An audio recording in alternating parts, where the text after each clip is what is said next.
हाज़रीन कराम, अस्सलाम वालेकुम। मैं मोहतरम जनाब हाफिज़ Mohammad Ahmad sahab, domain officer Pakistan single window, और मोहतरम जनाब Numan Ahmad, IT business system analyst Pakistan single window को Sialkot chamber of commerce and industry में तशरीफ़ आवरी पर खुशामदीद कहता हूँ। मैं दीगर तमाम हाज़रीन कराम का भी इंतहाई ममनून हूँ कि आपने PSW और Sialkot chamber of commerce and industry के बाहमी इश्तराक से मुनक्कद होने वाले इलेक्ट्रॉनिक सर्टिफिकेट ऑफ ओरिजिन बराए नॉन प्रेफरेंशियल ट्रेड के इस प्रोटोटाइप रिव्यू सेशन में शिरकत की। मुअज़्ज़ज़ सामीन कराम, सियालकोट चैम्बर ऑफ कॉमर्स ने अपने मेंबरान की सहूलत के लिए अपनी वेबसाइट पर ऑनलाइन सर्टिफिकेट ऑफ ओरिजिन की सहूलत मुहैया कर रखी है।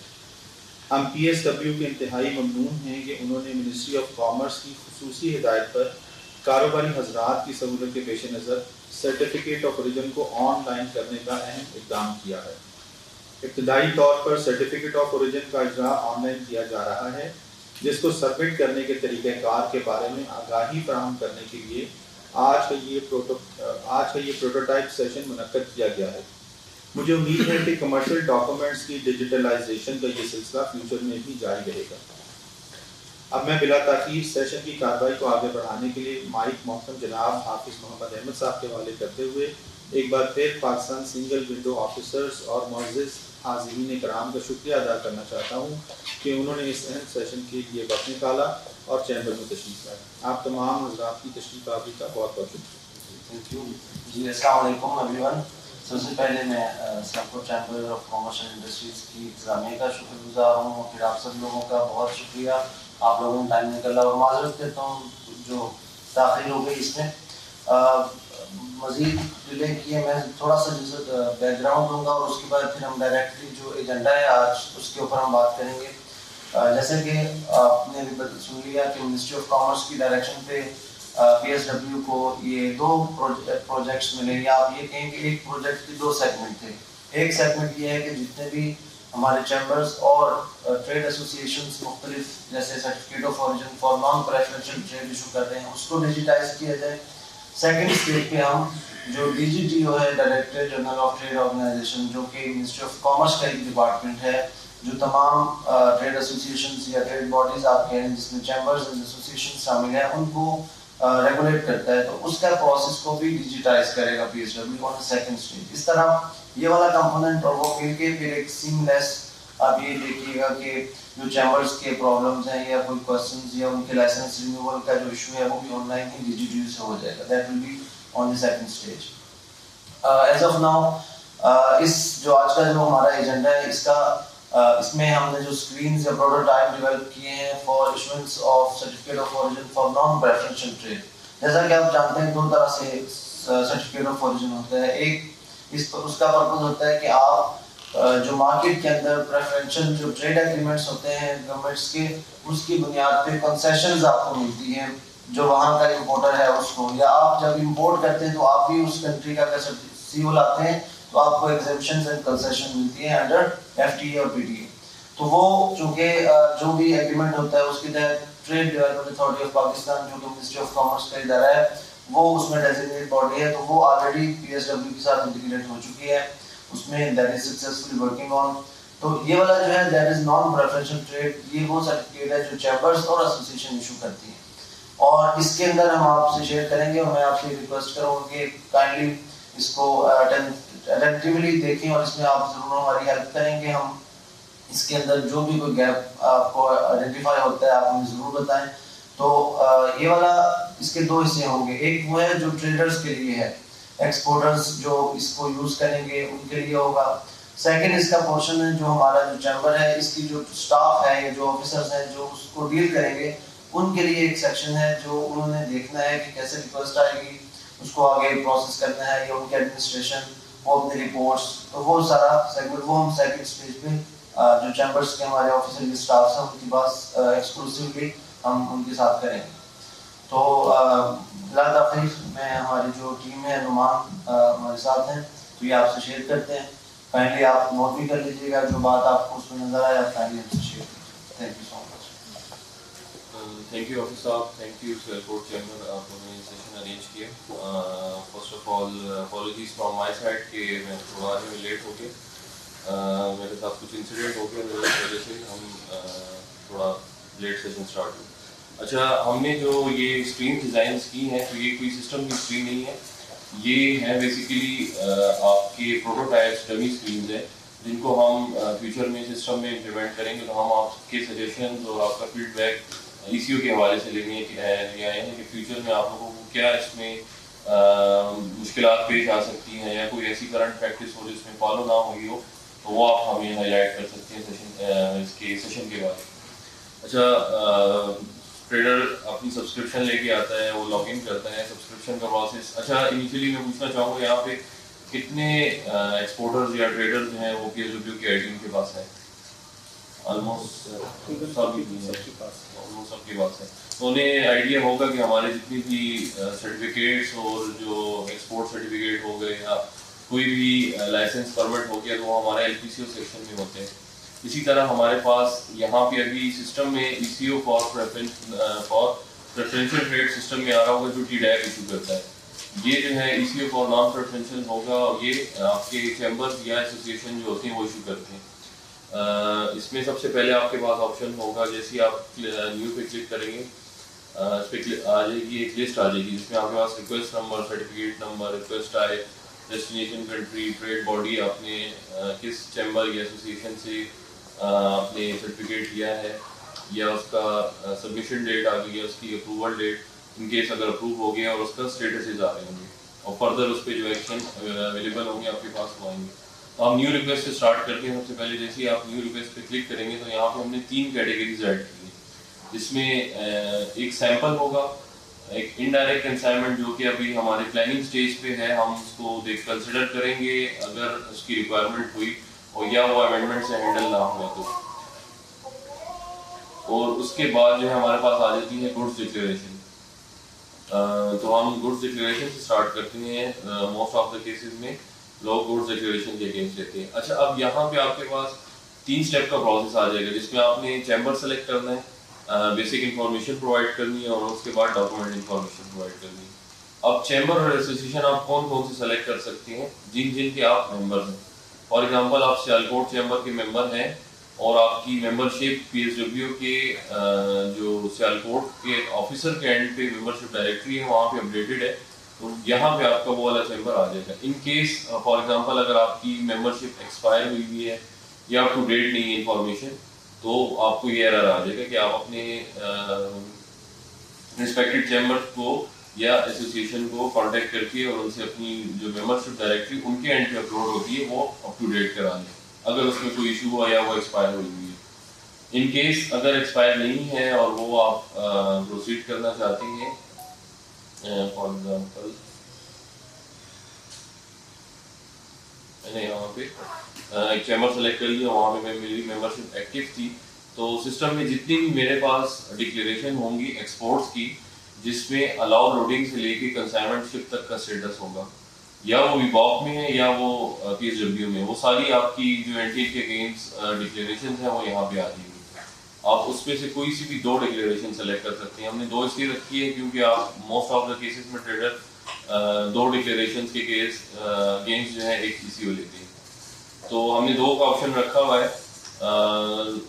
यहाँ पे एक सेलेक्ट कर ली जिसका स्टेटस है कंसाइनमेंट शिफ्ट, अगर अलाउ लोडिंग है तो उसको भी हमने अलाउ कर दिया, वो यहाँ पे आप सेलेक्ट कर सकते हैं। प्रोसीड करेंगे, सिस्टम जो है ऑटोमेटिकली आपका जो चैम्बर का सिटी है, साइट है, वो पिक कर लेगा, और आपकी जो मेंबरशिप इंफॉर्मेशन चैम्बर के एंड से अपलोड हुई है वो यहाँ पे आ जाएगी। वो आप सिर्फ देख सकते हैं, आपका entry membership number, business name, representative name आपके एंड से जो है, mobile number, membership expiry date और डेजिग्नेशन जो कि आपने चैम्बर को प्रोवाइड की हुई है।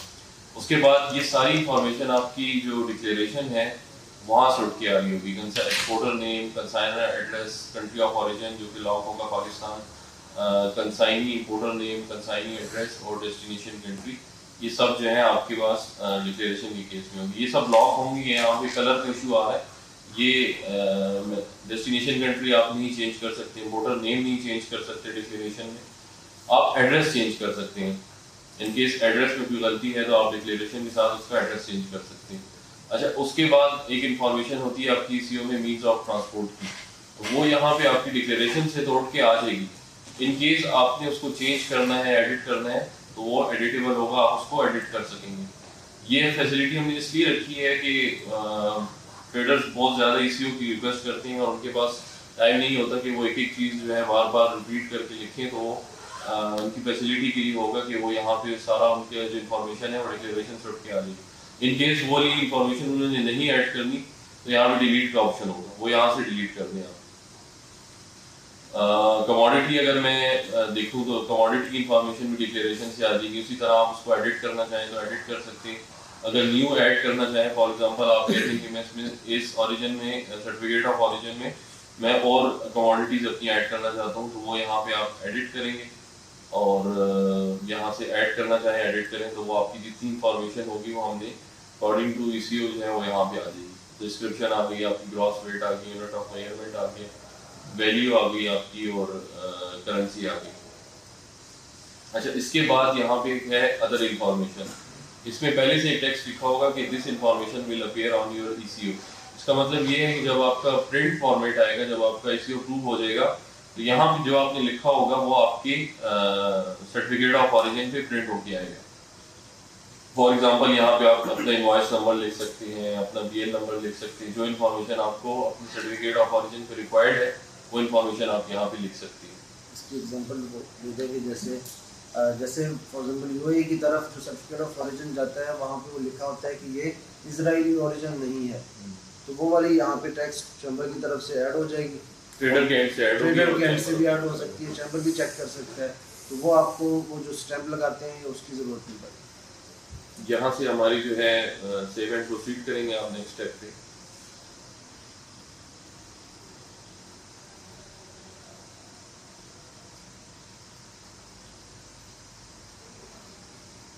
अच्छा, इसके बाद थर्ड स्टेप आ जाएगा। थर्ड स्टेप में आपने डॉक्यूमेंट अपलोड करने हैं, ठीक है।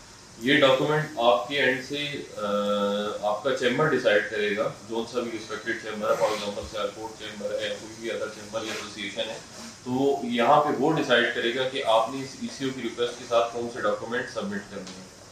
हर चैम्बर की अलग रिक्वायरमेंट है, तो ये उनके एंड की कॉन्फ़िगरेशन होगी, वो यहाँ पे खुद कॉन्फ़िगर करेंगे डॉक्यूमेंट, और ऑप्शनल है तो आप उसको स्किप कर सकते हैं। अगर मैंडेटरी है तो आपने वो डॉक्यूमेंट लाजमी अपलोड करना है, यहाँ पे स्कैन कॉपीज की। वो अपलोड करने के बाद आपकी जो रिक्वेस्ट है वो कंप्लीट हो गई। आप इसको सेव करके या बैक जाके दोबारा अपनी इंफॉर्मेशन एक दफ़ा रिव्यू कर सकते हैं। उसके बाद एक आप लोगों ने PSW की जितनी भी फीसिस हैं वो आपको आइडिया होगा कि वो PSID के अगेंस्ट कलेक्ट होती हैं, और ये PSID के पीछे जो है वन लिंक का जो वन बिल का मॉड्यूल है वो है, तो आप ये PSID यहाँ से कॉपी करेंगे, आप अपना फीस का स्ट्रक्चर दे सकते हैं। फॉर एग्जांपल लाहौर चैम्बर की जो है वो 500 फीस है, इसमें हमने PSW की सर्विस चार्जेस ऐड किए हैं जो कि 100 रुपीज़ होंगे डिपेंडिंग ऑन योर कंसाइनमेंट के कंसाइनमेंट की कैटेगरी के हैं। PSID आपने जो है यहाँ से कॉपी करनी है। अगर PD अकाउंट है तो PD से भी डायरेक्ट आपकी पेमेंट हो जाएगी, और अगर PSID है तो ये आप वन बिल में कॉपी करेंगे, और वहाँ से जैसे ये पेमेंट आप कर देंगे तो पेमेंट सक्सेसफुल का मैसेज आपको आ जाएगा, और उसके बाद जो है ये रिक्वेस्ट असाइन टू ऑफिसर हो जाएगी। आप इस रिक्वेस्ट को व्यू कर सकते हैं कि आपने कौन सी रिक्वेस्ट जो है वो सबमिट की है, जितनी भी इंफॉर्मेशन आपने सबमिट की होगी वो यहाँ पे आप देख सकते हैं, और उसका स्टेटस। इन केस अगर ऑफिसर ने कोई डॉक्यूमेंट कॉल किया है या ऑफिसर के एंड से जो है वो कोई रिक्वेस्ट आई है डॉक्यूमेंट की, तो वो यहाँ पे उसका स्टेटस जो है LPCO में आपकी डॉक्यूमेंट कॉल हो जाएगा, और आप वो डॉक्यूमेंट सबमिट करेंगे तो ऑफिसर के पास चला जाएगा। अच्छा, हम देख लेते हैं दो केसेस और, उसके बाद हम प्रिंट पे आ जाते हैं कि जो आपको प्रिंट मिलेगा वो कैसे मिलेगा। हमने डिक्लेरेशन तो देख ली, अब हमारे पास एक रिक्वायरमेंट आई थी सैंपल की, कि सैंपल के केस में हमारे पास कुछ ट्रेडर्स ऐसे होते हैं जिनके पास डिक्लेरेशन नहीं होती और वो सैंपल भिजवाना चाहते हैं, तो उस केस में हमारे पास डिक्लेरेशन कोई सेलेक्ट नहीं होगी। जो भी ट्रेडर की इंफॉर्मेशन है, for example exporter name, address और उसकी मेंबरशिप है, ये उसकी प्रोफाइल से आ जाएगी। और अब गुड्स कहाँ जाने हैं, क्योंकि डिक्लेरेशन इसके पीछे है नहीं, तो यहाँ पे जो है ट्रेडर या एक्सपोर्टर जो है वो इंफॉर्मेशन खुद प्रोवाइड करेगा, इम्पोर्टर नेम, साइनी एड्रेस, डेस्टिनेशन कंट्री, कहाँ जा रही है वो consignment, mode of means of transport provide करेगा, कमोडिटी इंफॉर्मेशन। अच्छा, अब यहाँ पे सैंपल के केस में रिस्ट्रिक्शन क्या है कि आप सिर्फ 2 कमोडिटीज ऐड कर सकते हैं, मतलब 2 आइटम या 2 गुड्स ऐड कर सकते हैं सैंपल के केस में। For one ECO for one certificate. एक सर्टिफिकेट की। फॉर एग्जांपल ज़्यादा प्रोडक्ट्स हैं तो आप फिर अकॉर्डिंगली और सैंपल ECO और लेंगे, यानी एक जो electronic certificate of origin sample का है उसमें 2 प्रोडक्ट्स आप ऐड कर सकते हैं कमोडिटी। अगर आपकी रिक्वायरमेंट है 4 है 5 है तो आप फिर 3-4 उसकी रिक्वेस्ट करेंगे सैंपल इसकी की। क्या रीज़न है आप एक ही में क्यों ऐड एक में सर रिस्ट्रिक्शन ये है कि फिर उसमें ये होगा कि अगर आपने 10 कमोडिटीज़ ऐड कर दी तो 10 कमोडिटीज़ के अगेंस्ट कस्टम की रेगुलेशन में उसकी डिक्लेरेशन सबमिट करना ज़रूरी है। तो ये हम उन ट्रेडर्स को फैसिलिटेट कर रहे हैं जिनकी कंसाइनमेंट थ्रू कोरियर जाती है, थ्रू किसी कंपनी जाती है, तो उनके पास डिक्लेरेशन की फुल फॉर्मेट नहीं होती, तो वो हम यहाँ से इस तरह हैंडल करेंगे और सैंपल को वो कर सकते जो बाय हैंड चीज़ें लेके जाते हैं तो भी उस केस में ये आप सैंपल वाली ले जा सकते हैं, ये बाय हैंड जो यस।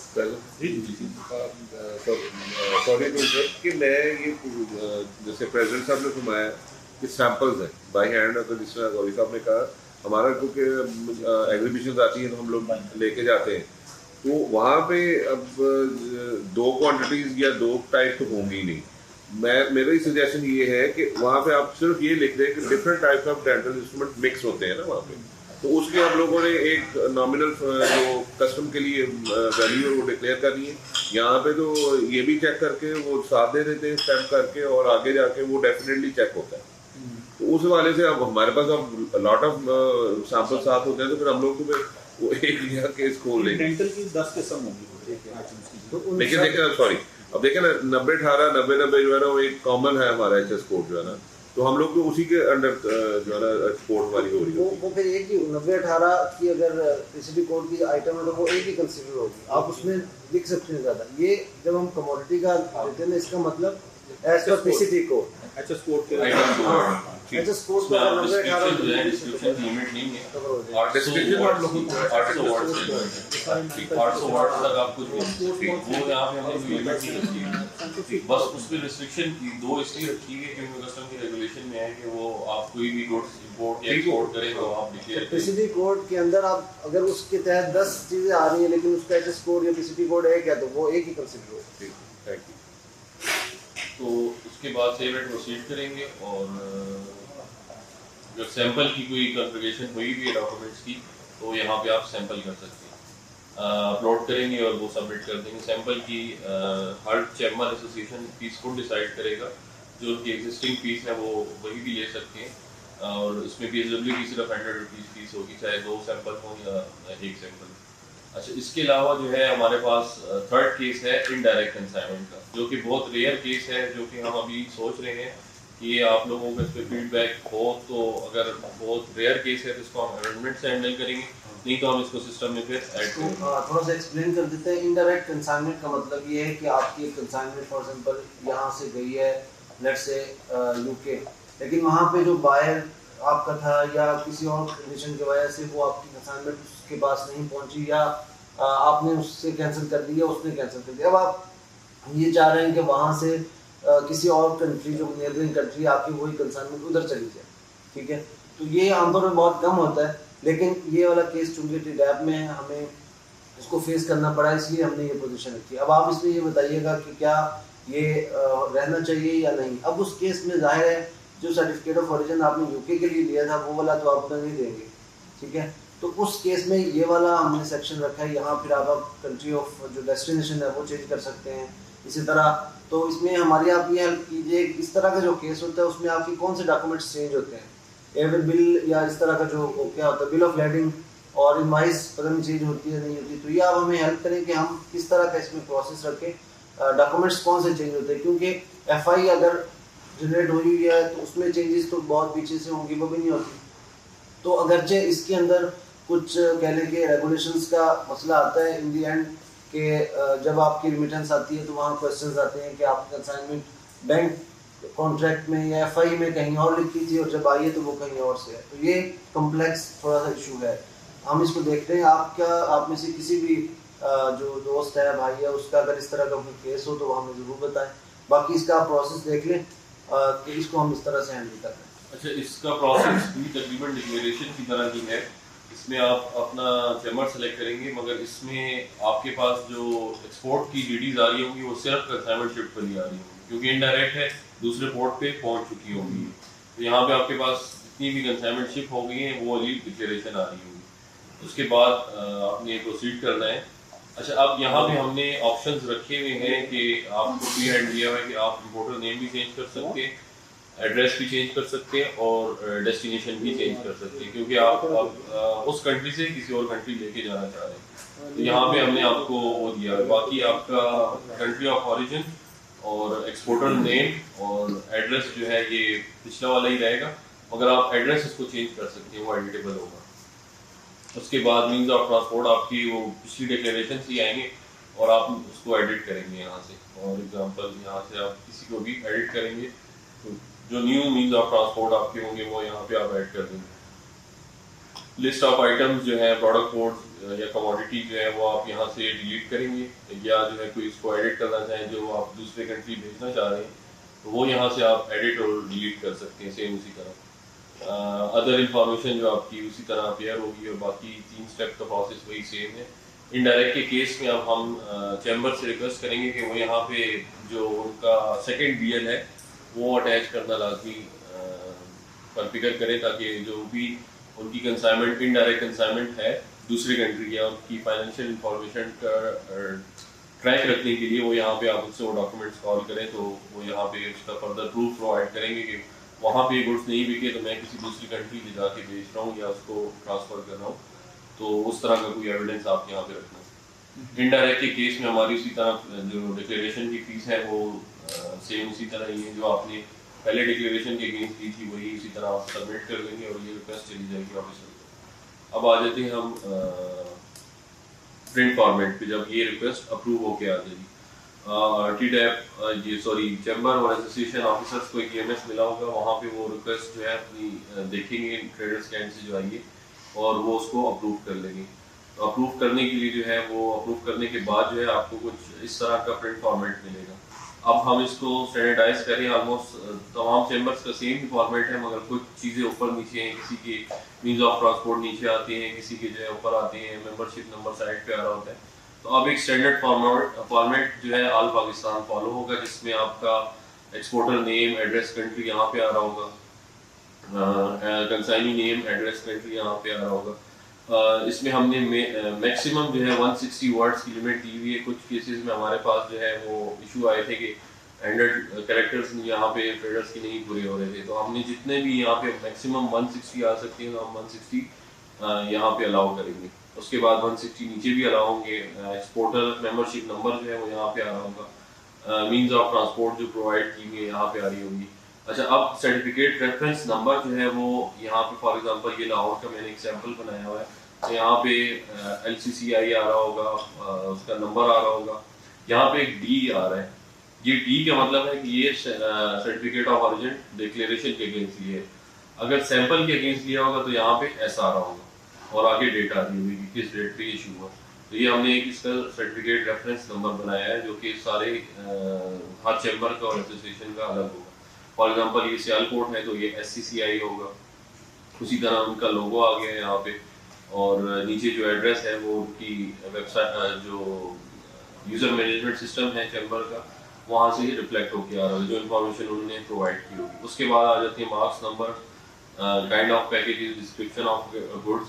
डिस्क्रिप्शन काफ़ी लंबी होती है तो हमने यहाँ पे तकरीबन 800 वर्ड्स की जो है वो कैरेक्टर्स की लिमिट दी हुई है, 800 तक डिस्क्रिप्शन आ जाती है। इस पे अगर किसी को एतराज़ है 800 पे तो वो बता सकता है कि किसी एक आइटम की डिस्क्रिप्शन 800 से ज़्यादा तो नहीं होती, ठीक होती है 800 कैरेक्टर्स वर्ड। सिंटेक्स का एक बात है, पंबल एक आइटम यहाँ HS कोड के मुताबिक आप एक आइटम के अगेंस्ट तो 800 वर्ड्स नहीं होंगे, वो तो 800। और अगर होते भी हैं तो यहाँ हमने मतलब अगर किसी की ज़्यादा है तो वो हम दूसरे पेज, फिर तीसरा पेज, तो वो आपके इसी तरह पेजेस बढ़ जाएंगे जितना आपकी अगर उसकी लेंथ ज़्यादा है। अच्छा, उसमें ये कि ये अभी एक कमोडिटी मैंने ऐड की है ना with maximum number of marks and number with maximum characters of kind of packages with maximum number of goods and description, तो ये एक आइटम आपको नजर आ रहा है। अगर आपकी 10 आइटम इस तरह डिस्क्रिप्शन के हैं तो उसमें आपके पास यहाँ पे देख सकते हैं नीचे पेज नंबर जो है ना वो 10 हो जाएगा। तो 1 out of 10, 2 out of 10, 3 out of 10 जितनी आपकी डिस्क्रिप्शन होगी ना वो आपकी ये वाली चेंज होती जाएगी। बाकी जो ऊपर इंफॉर्मेशन है हेडर वाली और नीचे जो अदर इंफॉर्मेशन और सर्टिफिकेशन है ये हर पेज पे सेम रहेगी। तो आपके पास एक पेज नंबर का लेवरेज आके कि आपकी 10 पेज का ECO है तो वो 10 पेजेस पे PDF फॉर्मेट में आएगा। उसी तरह जो अदर इंफॉर्मेशन मैंने आपको बताई कि आपके एंड से जो अदर इंफॉर्मेशन होगी वो यहाँ पे आपके सर्टिफिकेट पे आ रही होगी। उसके बाद जो ऑफिसर के रिमार्क्स होंगे जो चैम्बर ने अप्रूव किए करते वक्त ऐड किए होंगे, फॉर एग्जांपल ये जर्मनी के लिए ओरिजिनेट हुआ है तो इसके ऑफिसर ने लिख दिया ओरिजिनेटेड फॉर जर्मनी। अगर कोई इस तरह की रिक्वायरमेंट है कि वो इसराइल या वो जो हमारे पास एक क्वेश्चन आया था कि this goods are not originated for Israel तो वो यहाँ पे मेंशन कर सकते हैं officer according to requirements. Declaration by exporter, यहाँ पे वो जो आपकी the undersigned hereby declares that the above details and statements are correct that all the goods were produced in Pakistan. यहाँ पे आपका जो आपने ओरिजिन प्रोवाइड किया था जो कि बाय डिफॉल्ट पाकिस्तान में होगा वो आ जाएगा, और इंपोर्टिंग कंट्री जो आपने डेस्टिनेशन सेलेक्ट की थी वो यहाँ पे आ जाएगी जर्मनी। उसके बाद आपका जो मेंबरशिप का नेम, डेजिग्नेशन और कंपनी नेम होगा वो यहाँ पे रिफ्लेक्ट हो जाएगा। इसमें से हमने एक्सपोर्टर का साइन रिमूव कर दिया है इसलिए क्योंकि वो एक्सपोर्टर PSW की सब्सक्रिप्शन ऑलरेडी लेके आया है, KYC कंप्लीट करके आया है, तो उसकी ज़रूरत हमारे एंड पे नहीं है। जो ऑफिसर अप्रूव करेगा उसका सिग्नेचर जो है उसकी प्रोफाइल से होकर खुद आ जाएगा, नीचे उसका नाम और डेजिग्नेशन जो है वो सिस्टम से उठ के आएगा तो वो प्री फिल्ड टेक्स्ट होगा, उस पर स्टैंप लगाने की ज़रूरत नहीं होगी ऑफिसर की। उसके बाद एक QR कोड होगा, ये QR कोड जो भी स्कैन करेगा तो ये सर्टिफिकेट उनके पास डाउनलोड हो जाएगा। नीचे place and date of issuance आ गई और यहाँ पे जो है प्लेस एंड डेट आ गया जो डिक्लेरेशन बाय एक्सपोर्टर है। फर्दर इस पे अगर आप कहते हैं कि एक्सपोर्टर्स की तरफ से रिक्वायरमेंट है कि वो अपना साइन जरूर करें तो वो ये डाउनलोड करके प्रिंट करके अपना साइन और स्टैम्प उस पे उसके बाद कर सकते हैं जब वो अप्रूव हो। तो इसमें ये था यहाँ तक का सारा प्रोसीजर। इसमें आप लोगों को कोई फीडबैक या कोई रिक्वायरमेंट ऐसी हो जो कवर ना हो ये चीज़ में आ। सर मेरा नाम मोहम्मद माजिद है, मैं प्राइम इंटरप्राइज से एक्सपोर्ट मैनेजर हूँ। सर पिछली मतलब अभी सेशन हुआ था तो पिछली मतलब अभी हमने यही रिक्वेस्ट की थी कि हम फार्म ऑफ रीजन जो है वो हम एडवांस में ले लेते हैं, क्योंकि हम शिपमेंट के साथ हम ओपन शिपमेंट भेजते हैं, हम शिपमेंट के साथ ही भेज रहे होते हैं। जितने भी जो डॉक्यूमेंट्स हैं जो कंसाइनी के डॉक्यूमेंट्स हैं वो हम शिपमेंट के साथ भेज देते हैं। वो लाहौर से कस्टम हो रही है, इस्लामाबाद से हो रही है, कराची से हो रही है, तो हम क्या करते हैं कि जो भी डॉक्यूमेंट्स है फॉर्म ऑफ रीजन चैम्बर से टेस्ट कराते हैं, साथ ही invoice form of region attach कर देते हैं। ये फॉर्म ऑफ रीजन जो आप हमें बता रहे हैं PSWC, ये तो हम तब तक जनरेट नहीं कर सकते जब तक GD फाइल नहीं होगी। जब GD फाइल होगी उसके बाद हम इसको प्रोसेस को करेंगे, तो तब हमें या तो फिर उसे बाय मेल करना पड़ेगा या फिर हमें बाय DHL करना पड़ेगा डॉक्यूमेंट। भाई ये है इलेक्ट्रॉनिक सर्टिफिकेट, ये तो इलेक्ट्रॉनिक्स है ना, लेकिन जब वो जो अगर शिपमेंट उसके साथ जा रहे होते हैं, डॉक्यूमेंट ट्रेवल कर रहे होते हैं शिपमेंट के साथ, ये शिपमेंट से पहले पहुंच जाए, ये शिपमेंट से पहले आप ईमेल कर सकते हैं ना। तो ये स्कैन जब वो करेंगे आप इसको आपके पास प्रिंट आ जाएगा, आप उसको सॉफ्ट कॉपी PDF में ईमेल करेंगे, आपकी शिपमेंट अभी फॉर एग्जांपल कराची नहीं कराची से पहुंच रही है आपको। मैं आपको ना शॉर्ट उसका वो बताता हूँ। आप ना सिर्फ ये QR कोड नहीं है, इसकी एक पिक्चर ले लें और वो आप अपनी जो है ना जो कंसाइनर है या इम्पोर्टर है उसको आप शेयर कर दें, तो वो जैसे ही QR कोड स्कैन करेंगे ना तो उसके पास ये सारा सर्टिफिकेट जितना है ना ये सारा उसके पास डाउनलोड हो जाएगा, खुद ही आ जाएगा। वो आपकी तो DHL का भी पैसे बच गए और आपका तो मतलब ये हम फॉर्म ऑफ रीजन तब इशू करा सकते हैं जब GD फाइल हो जाएगी।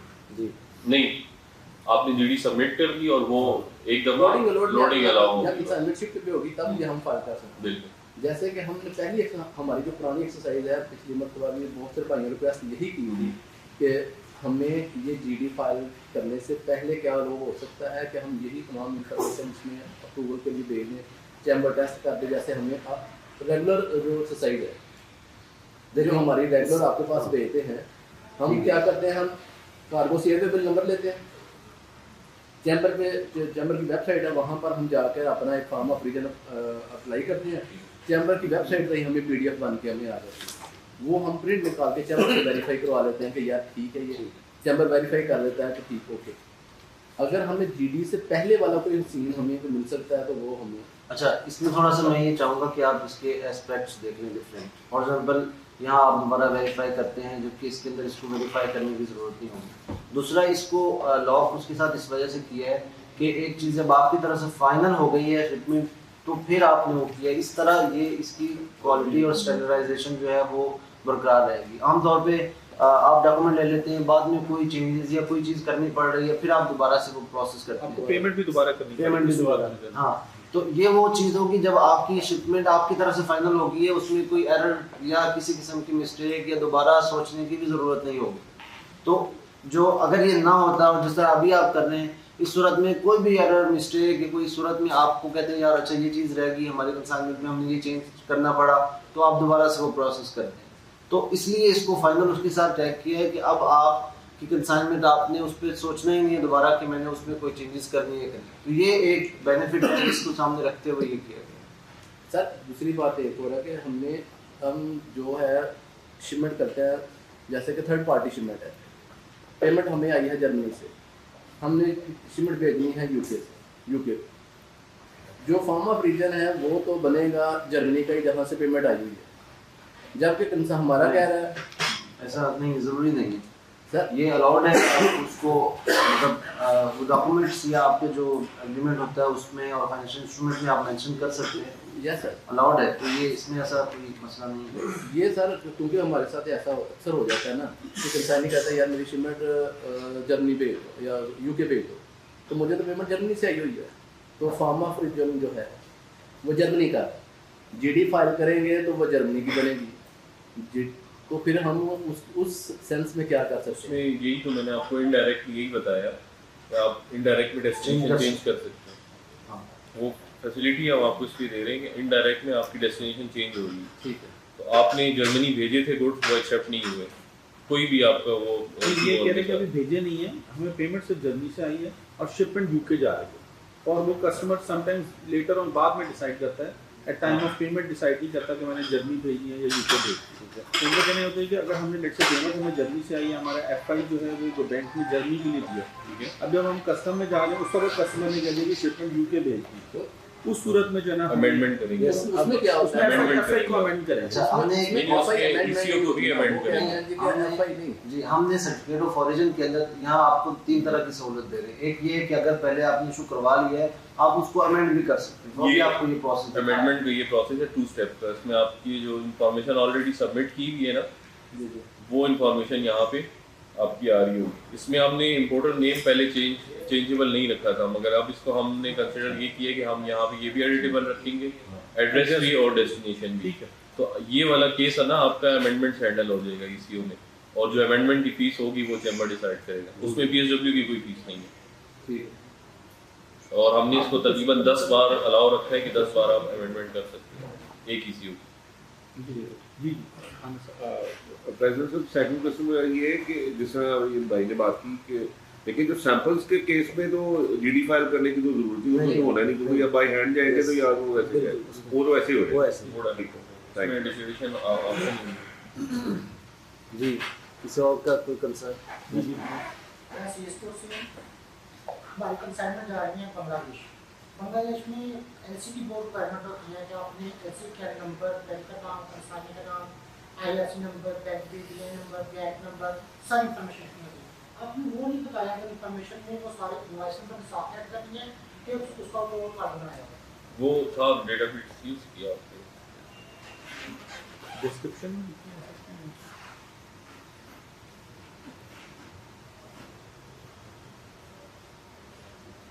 LC की इंफॉर्मेशन तो आपके सर्टिफिकेट ऑफ ओरिजिन में नहीं होती। नहीं, समटाइम बैंक लिख के भेजते हैं, LC में लिख देते हैं कि शिपिंग डाटा रिक्वायर्ड है।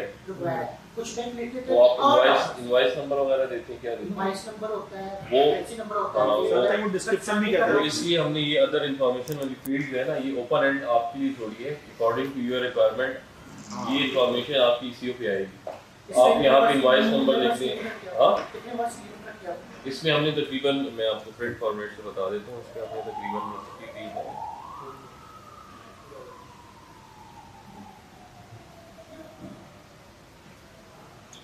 ये तकरीबन आपके आएंगे 200 वर्ड्स, 200 वर्ड्स है ना। यहाँ पे मैंने इसलिए एग्जांपल के लिए ना इनवॉइस नंबर ऐड कर दी क्योंकि मैंने डिफरेंट केसेस में देखा था लोगों ने हाथ से पेन से लिखे हुए थे। उस वक्त हम ये डिस्कशन ग्रुप्स में है सारी इन्फॉर्मेशन यहाँ पर तो अदर इन्फॉर्मेशन वॉइस नंबर लिखते थे। अभी तो आप किसी के साथ में टैग करते हैं डिस्कशन ऑफ उसको तो इसलिए मैंने पूछा कि वो ऐसी इन्फॉर्मेशन ये अदर इन्फॉर्मेशन में आपका Other information में आपका बिल रियल नंबर डेट पर आ जाएगी। फिर भी अगर कुछ ज़्यादा लिखना हो तो फिर आप डिस्क्रिप्शन ऑफ गुड में एक लाइन लिख दें, एलसी के टर्म्स एंड कंडीशंस पूरा करें। जी किसी और का कोई कंसर्न प्लीज? यस कंसाइनमेंट ऐसे होते हैं जो नॉमिनेशन होती है बाहर की जी तो कंसाइनमेंट कहते हैं कि आपने डॉक्यूमेंट्स को जो है ना कमर्शियल कस्टमर के साथ जो है ना मूव ऑन करनी है।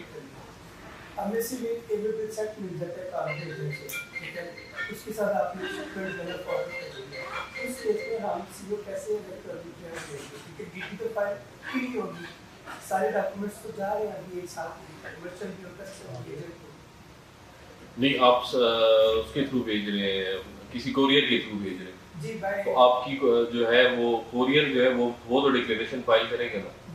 डिक्लेरेशन बिल्कुल फाइल करेगा लेकिन हमें अपने जो कमर्शियल डॉक्यूमेंट्स हैं वो भी साथ ही प्रोवाइड करेंगे जो कंसाइनमेंट को शिपमेंट के साथ जाने हैं।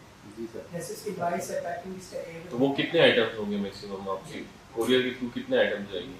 देखिए एक कंसाइनमेंट ही जाएगी, फॉर एग्जांपल अगर 2 से 3 प्रोडक्ट्स एक पूरी शिपमेंट करेंगे 18 कार्टन्स के लिए 20 कार्टन्स लेकिन वो कह रहा है कि जो साथ चाहिए हम बेचते हैं ऐसे जा रहे हैं ये रेगुलर उस फॉर्म में क्या करेंगे जैसे कि डीएचएल है तो डीएचएल की हम जब बुकिंग करते हैं तो वो साथ जो उसके अटैचमेंट डॉक्यूमेंट्स हैं उसके कस्टम पर्पस वाले वो साथ अटैच होते हैं। वो जीडी फाइल करने के बाद हमें डीएचएल तो नहीं कहता कि हमें अब डॉक्यूमेंट्स दो, वो तो ट्रैवल तो नहीं करेंगे। डीएचएल के जो कंसाइनी के डॉक्यूमेंट्स हैं वो साथ ही ट्रैवल करेंगे।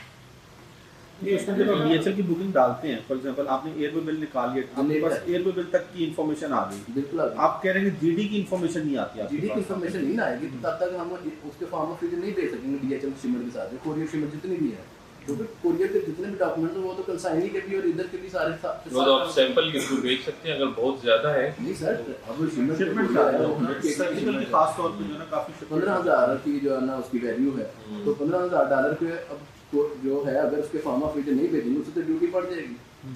तो हम तो तब तक जब जीडी फाइल होनी है बाद बात ऐसे भी हैं कार को तो शिपमेंट चली जाती है अभी जीडी फाइल नहीं हो रही तो आपकी जो कोरियर कंपनी आपको डिक्लेरेशन नहीं देती सर। तो कोरियर तो तब डिक्लेरेशन जब डॉक्यूमेंट साथ ट्रैवल करेंगे तो फिर उसके बाद हम ये अप्लाई कर सकते हैं। कोरियर कंपनी का एक प्रोसेस बना है विभाग पे, जी सर वो आप जाके अपने नोट उन्हें देते हैं तो वो विभाग पे आपके बिहाफ पे डिक्लेरेशन फाइल करते हैं, लिस्ट ऑफ आइटम्स ऐड करते हैं। उसमें सिर्फ आपकी नहीं होती, 5-6 ट्रेडर या और भी जो उनके गुड जा रहे हैं वो एक साथ फाइल करते हैं।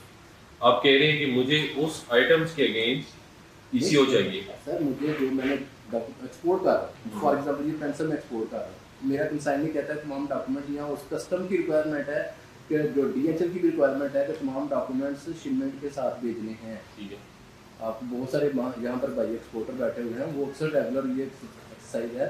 तो जो डीएचएल के थ्रू शिपमेंट जाती है या कोरियर के थ्रू शिपमेंट जाती है उसके जो कंसाइनी के डॉक्यूमेंट्स हैं जो कस्टम पर्पस के लिए वहाँ पर हैं वो साथ ही ट्रैवल होने हैं। अभी आप जो सर्टिफिकेट ऑफ ओरिजिन साथ भेजते हैं उसके ऊपर आप मैनुअल सर्टिफिकेट ऑफ ओरिजिन लगा के भेज देते हैं, उसके ऊपर जीडी नंबर वगैरह नहीं आता, कुछ नहीं होता। ठीक है सही। मैं पहले भी वो फिर पहले भी सेशन हुआ था डीएचएल वाला कौन लगाता है उसके ऊपर सर्टिफिकेट ऑफ ओरिजिन के ऊपर जीडी नंबर वगैरह सारा, जब वहाँ पे आगे या वो ऐसे ही चला जाता है without GD number? Sir without GD जाता है अच्छा, अगर हम लोग जीडी नंबर ऑप्शनल हो जाए सर ऑप्शनल उसमें ये नहीं हो सकता, वो रिपोर्टिंग कंट्री की रिक्वायरमेंट है और एक चीज सिस्टम जीडी नंबर होना चाहिए, लेकिन ये अभी तो बगैर जीडी नंबर के जा रहा है। मुझे नहीं आईडिया, ये तो पिछले 3 साल में जीडी नंबर के बगैर ही चलता है। जी आप सिर्फ मेरा इनका कहने का मकसद ये है कि जब हम डॉक्यूमेंट की कंसाइनमेंट करते हैं ना प्रैक्टिस ये चल रही है सब की इनवाइस प्रैक्टिस एवेलेबल या जो भी कुछ सर्टिफिकेट प्रकार का जीएसटी वगैरह से ये सारे डॉक्यूमेंट सामने टेस्ट करवा के शिपमेंट के साथ टैग करके इससे कोरियर चार्ज करते हैं। जब हम ये बाद में हम प्रूव करवाएंगे ना तो इसके दो होंगे, या तो जो कंट्री है ना डेस्टिनेशन वहाँ पे ओरिजिनल की जरूर पेश आए। जब हम यहाँ पे स्कैन करेंगे कहेंगे ठीक है जी मेरे लिए कार्ड में कस्टम है, अगर उसने दोबारा कहते हैं कि मुझे ओरिजिनल आप भेजें फिर हम वो जो कोरियर चार्ज है वो सेव करें। नहीं ऐसे नहीं है मेरा ख्याल है, क्योंकि वहाँ पे जो डीएचएल शिपमेंट लेके जा रहा है ना, डीएचएल ही शिपमेंट कस्टम से रिलीज करा के तो आगे दे रहा है। अगर उसके पास अगर जरूरी नहीं है कि डीएचएल पहले करता है डेस्टिनेशन की हमारी वो करती है DHL हमसे टाइम करते हैं कस्टमर आपने कसम कि आपने खुद करवा लिया कि आप वहाँ पे काम करवाएं। ये कस्टमर DHL जो भी वहाँ पे होगा ना तो वहाँ पे टाइम जरूर करता है कि आपके कंसाइनी से कि कस्टमर से आपने खुद करवा लिया कि हम हमारे पास भी आते हैं बहुत बेसी इशू ना DHL हो गया UPS हो गया सारे पहले हमसे कॉन्टैक्ट करते हैं कि कस्टमर के साथ खुद करवा लेंगे काम करवाएं। लेकिन ये है कि उनका सर्टिफिकेट ऑफ ओरिजिन जब पहले ओरिजिनल साथ जाता है ना अभी ओरिजिनल साथ नहीं जाएगा एक साथ तो वो डेस्टिनेशन कंट्री वाले ओरिजिनल मांगेंगे तो उनको दोबारा दोबारा कोरियर करना है दोबारा कोरियर करना पड़ेगा। ये जब जो 2 से 3 दिन जो है ना वो गैप आ जाएंगे नहीं कोरियर की जरूरत नहीं होगी, वो फिर इलेक्ट्रॉनिक चल जाएगा। मतलब अगर आप पसंद है कि वहाँ पे फिर ये इलेक्ट्रॉनिक सेट हो जाएगा। जी जी ये एक्सेप्टेंस अगर शिपमेंट के साथ जाएगा तो वो कोरियर को भी कॉल नहीं करनी पड़ेगी, कंसाइनी को भी पूछना नहीं पड़ेगा, वो जिस प्रेजेंट सर रैक्स नंबर जिस वो भी इलेक्ट्रॉनिकली जा रहा है और यूडामेंट की अगर रजिस्ट्रेशन स्पेशली फॉर सर्जिकल वालों के लिए वो भी ऑनलाइन ही होता है ना। तब जब QR कोड लग जाएगा और PSW के थ्रू इशू होगा, मैं नहीं समझता कि यहाँ पे कोई उनका मसला है ना, वो मसला ये है कि हम सर्टिफिकेट ऑफ ओरिजिन पहले नहीं दे सकते और DHL ने तो लेके चले जाना और हमें हम उसके बाद अगर बाद में मेरा ख्याल है कि जब आप उसको ऑनलाइन ये सिस्टम आ जाएगा तो नहीं जरूरत है। हो सकता है DHL भी अपने आप को अलाइन करे ना इसके साथ, इस सिस्टम के साथ। इसका ये अच्छा, अब इसमें क्वेश्चन ये है कि क्या DHL अप्लाई कर सकता है सर्टिफिकेट ऑफ ओरिजिन आपके बिहाफ पे? नो सर, ऐसा तो ये तो आपने खुद करना होगा। PSW को हमारे लॉगिन से हाँ यस यस ये तो हमारे लागू से अप्लाई होगा। इसमें ये है कि GD नंबर की और जो रिक्वायरमेंट है ना वो ऑप्शनल हो जाए। अच्छा दूसरा एयर पे बिल नंबर डाल दिया जाए, जैसे कि आपके जो चैम्बर आपको मिल जाता है उसी वक्त। जैसे कि चैम्बर का है, चैम्बर में एयर पे बिल नंबर नहीं डालते वो प्रोसीड नहीं करता, आगे चलता ही नहीं। तो अगर एयर पे बिल नंबर डाल दिया जाए तो वो ऑटोमेटिकली प्रोसेस वही है सारा। सिर्फ इसकी GD जो कंडीशन है ये वाली जो है वो हमें बाउंड कर दिया कि तमाम इंफॉर्मेशन वो GD से उठाएगा। अगर हम GD की इंफॉर्मेशन खत्म कर दी जाए, उसे ऑप्शनल छोड़ दिया जाए कि बाद में जिसने अप्रूवल कराना है GD के थ्रू करा लें, जिसने एयर पे बिल के थ्रू ओपन कराना है जस्ट एयर पे बिल नंबर डाले और तमाम इंफॉर्मेशन खुद फीडिंग करे, तो वो ये मामला तमाम मेरे ख्याल से ये मोर ऑथेंटिक हो जाएगा। इसमें हमारा जो प्रेमिसेस था जिसकी बुनियाद पे ऐसा किया वो ये है कि जो कोरियर की आमतौर पे कंसाइनमेंट्स होती हैं वो सैंपल की होती हैं, ठीक है, इस वजह से हमने इसको सेपरेट रखा है। और अदरवाइज लेकिन शिपमेंट्स भी जा रही हैं, ठीक है ओके, अगर शिपमेंट जा रही है तो उसमें जो मेरे जहन में एक बात आ रही है कि चूँकि ये इलेक्ट्रॉनिक है, आपका जो कंसाइनी है वो तो आपके साथ इन कॉन्टैक्ट है, तो आप उसको आपको ये पता तो लग जाएगा ना कि आपकी GD फॉर एग्जाम्पल जब फाइल हुई है तो आपको उसकी इन्फॉर्मेशन तो आ जाती है। GD जो आपको देते हैं, आपको देते हैं ना GD तो हम वीवो से निकाल PSW से निकाल जी आपको मिल जाती है। आप उसकी बुनियाद पे आप ये अप्लाई करके लेके मतलब विद इन मिनट्स आप ये शेयर कर सकते हैं। GD आपकी प्रोफाइल पे आती है जी सर, हमारी तो आप उस टाइम पे अप्लाई कर ले। मैंने शुरू में कहा जितनी भी विभाग थी सर जब शिपमेंट हमने हैंडओवर कर दिया DHL ने दी, अब सैटरडे को है, आज शाम को शिपमेंट उठा रही है, ठीक है, रात को उसने GD फाइल करनी है, कल संडे है, मंडे को आके मैं फिर इसको फाइल करूँगा। मंडे को डिलीवर तो शिपमेंट उसके 72 घंटे के अंदर उसके पास जा रही होती है। जब मैं इसको फाइल करूँगा फिर मैं उसको अगर DHL के साथ ट्रैवल करेगा फॉर्म ऑफ ओरिजिन तो वो DHL मांगेगा नहीं, वो शिपमेंट रिलीज हो जाएगी, टाइम वेस्ट, कोई टाइम नहीं लगेगा। अगर मैं मंडे को आके अगर मंडे को खुदा ना आता फिर छुट्टी हो जाती है, फिर मंडे को भी आ गया, फिर मैं ट्यूसडे को अप्लाई करूँगा, फिर ट्यूसडे को मैं इसका फॉर्म ऑफ ओरिजिन उसे दूंगा, फिर उसके बाद फिर वो अप्लाई उसको अपने ऑफिस को देगा, हेड ऑफिस को या DHL ऑफिस को, फिर वो वहाँ से चलेगा, क्योंकि DHL के पास ये इन्फॉर्मेशन फॉर्म ऑफ ओरिजिन की कहीं से भी नहीं होनी, और जब अगर उसके पास नहीं होनी तो उसने ड्यूटी को चार्ज कर लेनी है। दूसरे सिनेरियो को ड्यूटी चार्ज करके तो कस्टमर को डिलीवर कर देगा। अगर साथ ट्रैवल करेगा DHL को पता होगा फॉर्म ऑफ ओरिजिन साथ है, इसकी ड्यूटी नहीं चार्ज करनी, क्योंकि हम साथ एक होते हैं डॉक्यूमेंट्स जो कि कस्टम पर्पस के लिए, वो हम शिपमेंट उसके अलग कर देते हैं। एक होता है डबल बारकोड वाले जो शिपमेंट के साथ ट्रैवल करते हैं, वो कहते हैं कि डबल बारकोड वाले जो अटैचमेंट है वो साथ एक इसमें जैकेट में डाल के साथ अटैच करते हैं। फिर वो साथ ये भी बताता है DHL वाला कि अगर आपके साथ फॉर्म ऑफ ओरिजिन या ये सर्टिफिकेट ऑफ ओरिजिन कोई है ऐसा, तो वो उसको साथ अलग अटैच कर दो ताकि ये उधर पहुँचाने के लिए हमें आसानी रहेगी। वो स्कैन करके साथ भेज देते हैं ताकि पहले ही प्रोसेस हो जाए। इसमें थोड़ा सा मैं क्लैरिफाई करना ये चाह रहा हूँ कि ये जो chamber certificate of origin issue करता है, this is not for the sake of seeking exemption या कंसेशन ऑफ ड्यूटी। ये सबूत होता है कि ये आइटम इस कंट्री से ओरिजिनेट हुआ है। That is a kind of requirement for buyer या जो इंपोर्टर है, जो जिसकी बुनियाद पे आपको एग्जेम्पशन या कंसेशन मिलती है, that is issued by TDAC, ठीक है, जो ऑलरेडी प्रोसेस में है। तो ये तो आप क्लैरिटी रखें कि ये सिर्फ एक सबूत है कि ये पाकिस्तान से बनी हुई आइटम है जो आपके साथ है, जो आपकी इंपोर्टर की रिक्वायरमेंट है, उस कंट्री की भी रिक्वायरमेंट में भी ना हो या कस्टम की रिक्वायरमेंट नहीं। सो ड्यूटी का मसला तो खत्म हो गया, ठीक है। ड्यूटी एग्जेम्पशन, आप कहते हैं कि ड्यूटी कम या ज्यादा वाला मसला, वो इसका है ही नहीं। तो ये आपका वो वाला TDAC वाला जो है उसकी बुनियाद पे, चूंकि वो GSP प्लस या रेक्स या वो जितने भी हमारे जिन कंट्रीज के साथ FTA PTA या GSP हमें US से और EU इन कंट्री से जो मिल रही है, उनके लिए सेपरेट वो डॉक्यूमेंट है जो TDAC इशू कर गए। ये वाला उन कंट्रीज में भी जा सकते हैं, उसके अलावा बाकी में भी जा सकता है। ये सिर्फ फॉर द सेक ऑफ कह लेंगे कंफर्मेशन है कि the product has been originated from Pakistan, ये उसका सबूत है। तो आपका वो ड्यूटी का मसला इसका है ही नहीं।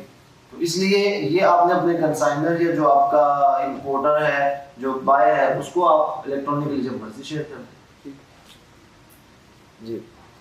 अमेंडमेंट का आपने देख लिया प्रोसेस, ये खाली यही है। बाकी तो थैंक यू सो मच। अगर कोई और कंसर्न नहीं है तो फिर हम चैम्बर्स के हमारे जो ऑफिसर्स हैं, स्टाफ हैं, उनके साथ हम बात कर लेंगे जी।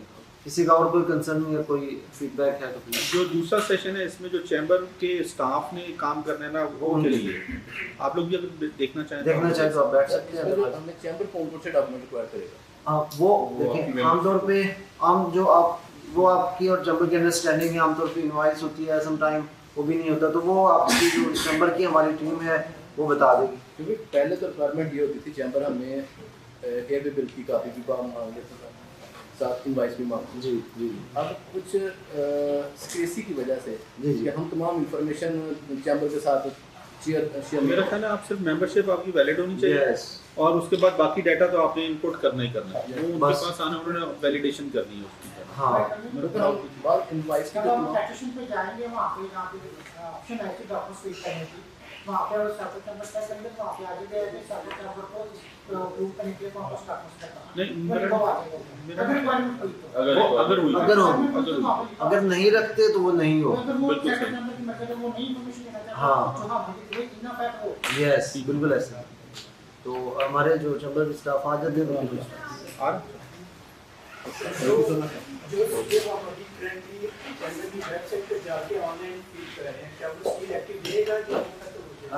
अच्छा, इसमें ऐसा है कि चूंकि अभी हम इसमें भी 1-2 माह लग जाएंगे डेवलपमेंट में, और उसके बाद हम एक यूएलटी कह लें कि एक टेस्टिंग एनवायरनमेंट देंगे for the sake of training, आपके लिए भी, चैम्बर के लिए भी। तो उसके बाद ये लाइव होगा, उस वक्त तक आप बिल्कुल आप ये करते रहें, वो आपका प्रोसेस उसी तरह चलता रहेगा। उसके बाद में जब ये लॉन्च हो जाएगा तो आपकी सहूलत के लिए एक हम कट ऑफ डेट रखेंगे कि इस वक्त तक आप दूसरा भी और इसको भी कर सकते हैं। जब आप भी ट्रेन हो जाएंगे इसके ऊपर और आपका प्रोसेस स्मूथली प्रोसीड होने लग जाएगा, फिर हम एक लगा देंगे कि अब आप मैनुअल नहीं ले सकते।